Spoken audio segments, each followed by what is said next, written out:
Welcome to Cypress Waterfall here at West Vancouver.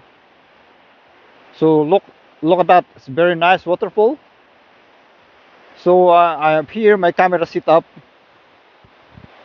and what we are going to do is to take a regular picture of this waterfall, and then as well as a long exposure picture of this waterfall, and let's compare the result. So let's go ahead and do that. I already taken a picture in a long exposure of this waterfall, and it's going to compare. So that's the regular picture of this waterfall. As you can see the waters, right? And now this is the long exposure.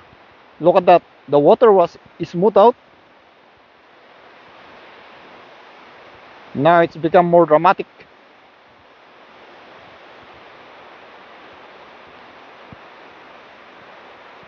Look at that. That's the power of long exposure photography.